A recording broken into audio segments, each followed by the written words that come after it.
I told you there was a place where grown adults spend their whole day obsessing over teenagers' shoulders, knees, and feet, you'd probably think I was describing some weird cult or Diddy's house. But nope, I'm talking about school.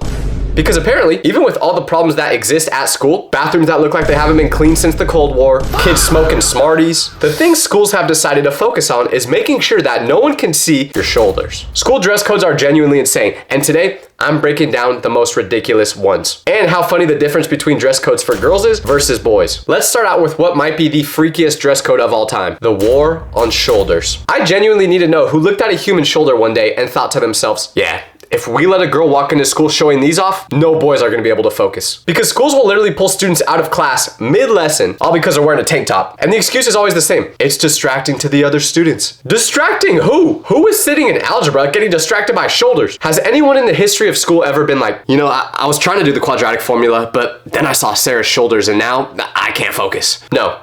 That has never happened. Not once in human history, except to my homie Greg, because he has a weird shoulder fetish. But leave him out of this. Here's where it gets even more ridiculous though. Some schools have dress code violation shirts that they make you wear if you break the rules. And the funny thing about it is, I remember being in middle school one time, and it was like 95 degrees outside. The AC barely worked inside our schools. And by barely worked, I mean, we didn't have AC. So the classrooms felt like saunas. Everyone is sweating. And on one of these brutally hot days, a girl in my class wore a tank top. Makes sense, right? The classrooms are super hot. She's not trying to have a heat stroke while learning about the Revolutionary War. Seems like a reasonable decision for a human being that's trying to survive. But nope. She gets told by our teacher that her shirt violates our school dress code, and she needs to go to the office to get a new shirt that's appropriate. So she embarrassingly does the walk of shame out of class and goes to the office. And a couple minutes later, she comes back with this giant, oversized t-shirt that says dress code violation on it. But here's the best part. The shirt they gave her was so big and baggy that it kept falling off her shoulder. So she got dress coded for showing her shoulders, and the punishment was putting on a shirt that showed even more of her shoulders. The shirt they give you is literally meant to shame you. They're out here making kids wear the educational equivalent of a dunce cap, all because they're showing their shoulders. And the part that sucks about this is everyone knows that school isn't about learning or anything like that. No, the main purpose of school is to show off your best outfits. So when you gotta go from being dripped out in your Prada t-shirt to wearing an XXXXL gym shirt, that's devastating. So if you don't want to get dress coded for showing your shoulders, well, wear something to just cover it up, right? Well, no, because here comes the second most ridiculous dress code rule of all time, which is the hoodie. For some reason, schools are absolutely terrified of hoodies, like genuinely scared. Schools act like you putting your hood up is the equivalent of pulling out the ray gun from Call of Duty. I remember one time,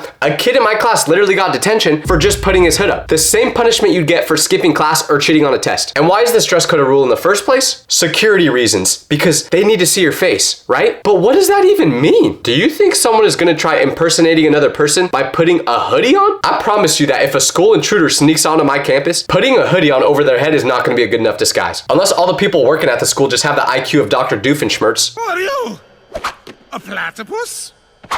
Parry the platypus! And they can't recognize someone unless they're wearing their signature outfit. Banning hoodies in school was genuinely my least favorite dress code though, because when I was growing up, my mom would cut my hair. And Mom, if you're watching this, I love you. But there would be some days where she'd give me a haircut and my hairline was the same angle as an airplane taking off. I'd have to tilt my head like this just for it to be straight. So I came to school so many times with my hair looking absolutely cooked. I couldn't walk into school showing it off. So what was the only solution? Put a hoodie on. But the teachers would always get mad when I did this and tell me to take it off. So from that point on, whenever I got a bad haircut, I would just fake a sickness and not go to school. But here's the funny part. It got so bad at my school that they literally banned hoodies, yet they sold hoodies inside the gymnasium with the school logo on them. So they were literally selling hoodies and telling you that you can't wear them at school. You could only wear long sleeves that didn't have a hood on them. We talked about how my school had no AC, but it also had no heating. And they would enforce this rule even when it was freezing inside. It's 40 degrees in class, everyone's shivering, and yet teachers are still in class pulling hoods off everyone like they're playing Duck Duck Goose, trying to reveal who has the worst haircut. Now this next dress code is one that I actually don't mind because I think they're incredibly ugly, but still, it makes no sense for them to be banned. What am I talking about? Ripped jeans. Now don't get me wrong, I think ripped jeans, along with jorts, might be the worst clothing invention ever created. And while I do think they should be banned from anyone in society at all being able to wear them, I don't understand why schools ban them. Because at least at my school, they had these hyper-specific rules about ripped jeans. It was like, the holes in your jeans can't be longer than 2 inches in diameter. or it couldn't be ripped above the knee, which, if I'm being honest, I don't even know how you measure diameter, so I wasn't gonna listen to this. But who even decided this? Is there a ripped jean council out there that's making these decisions? All right, team, we've done the research. 1 inch in diameter of ripped jeans, perfect. 1.5 inch in diameter of ripped jeans, okay. 2 inches, you're pushing it. 2.5 inches, send them to Alcatraz. And the way they'd enforce this rule was even more ridiculous. Teachers at my school would literally crouch down in the hallway and measure your jeans. They look like detectives investigating a murder scene. They get on their hands and knees, pull out a ruler, and measure the size of the hole in your jeans. Like, bro, you're a 45-year-old man measuring a teenager's pants in the middle of the hallway. Does this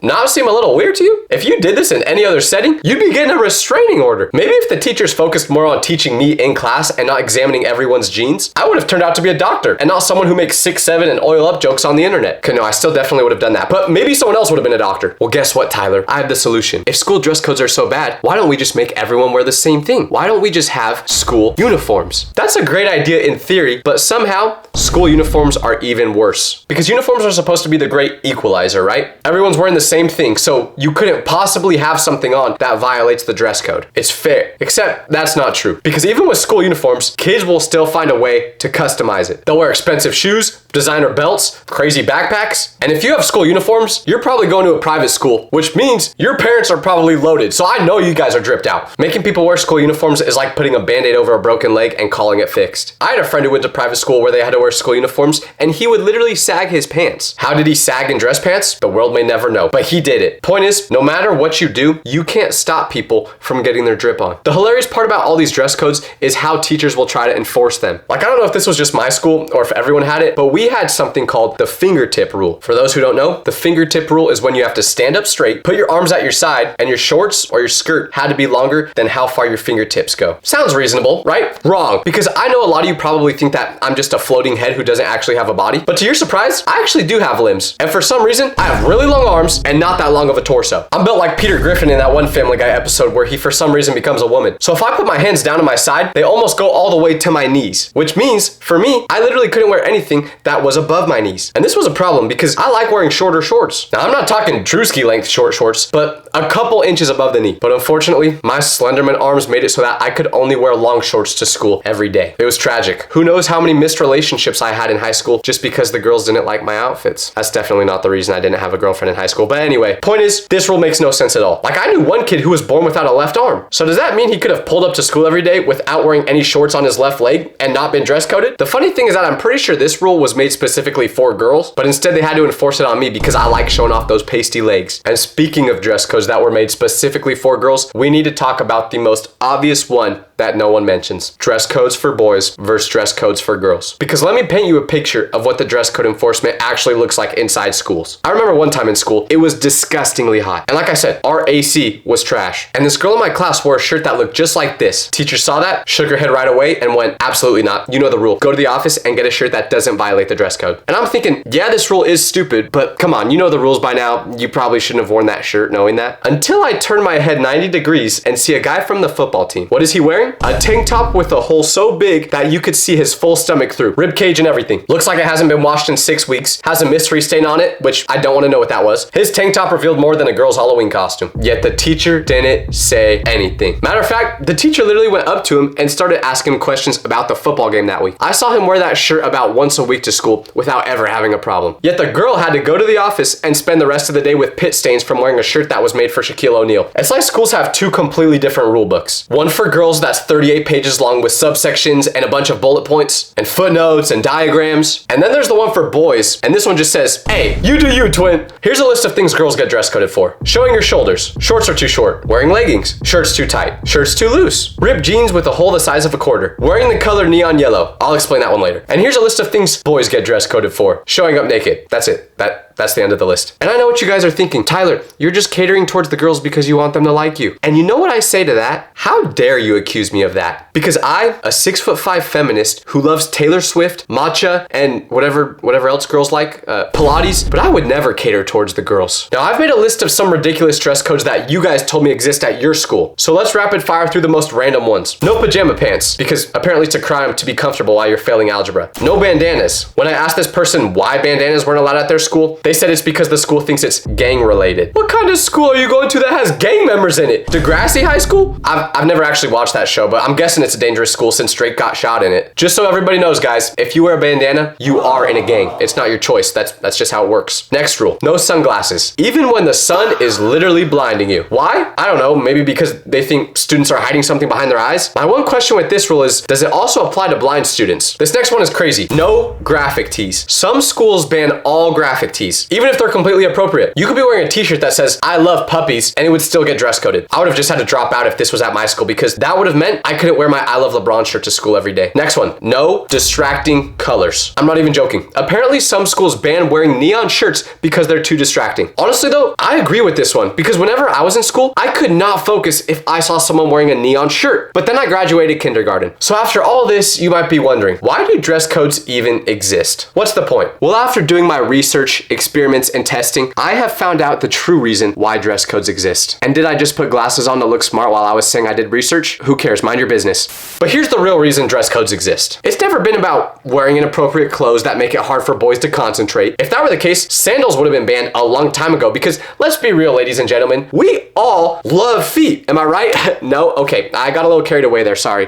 But anyways, what school dress codes is really about is the teachers. What do I mean by that? Well, I have a theory that dress codes are put in place because the teachers are getting distracted, not the students. So let me know what the craziest dress code rules are at your school. Now, if you'll excuse me, I'm gonna go put on a hoodie, some ripped jeans, a tank top with my whole shoulder showing, and a neon yellow hat. And I'm gonna wear it all at the same time because I can.